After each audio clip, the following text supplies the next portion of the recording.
Hey guys, welcome to day one of your 100-day journey.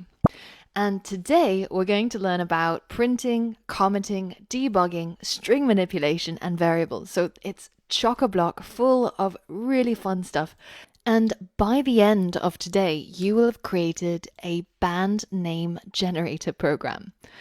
So this is the final project of today. And the idea is that, let's say that your friend was starting a new band, a rock band or a classical band, and they're struggling to come up with a good name. So you come into the rescue and send them your band name generator program. So it asks you for the name of the city that you grew up in. So mine was Bristol in the southwest of the UK. And then it'll ask you what's the name of your pet.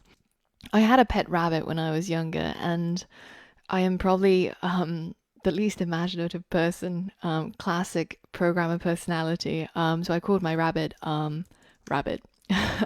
So now when I hit enter, it's going to give me my band name, and it could be Bristol Rabbit.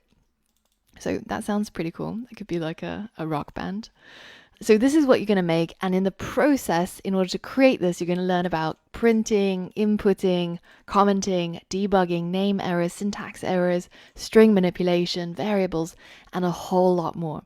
So if you feel like you can already achieve this and you can prove it by making this program yourself, then feel free to skip to the next day's lessons.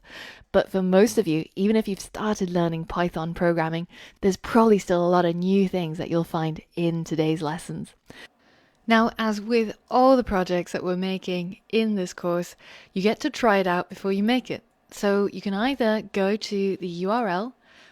Alternatively, if you don't want to type out the full URL, you can head over to the course content here and then click on the resources and click this link to head straight over there. And then once you're there, all you have to do is to click run, and you'll be able to preview how the final product is going to work. So you can type in your own city and follow the instructions until you get to the end result. So once you're ready, head over to the next lesson and let's get started and get coding straight away.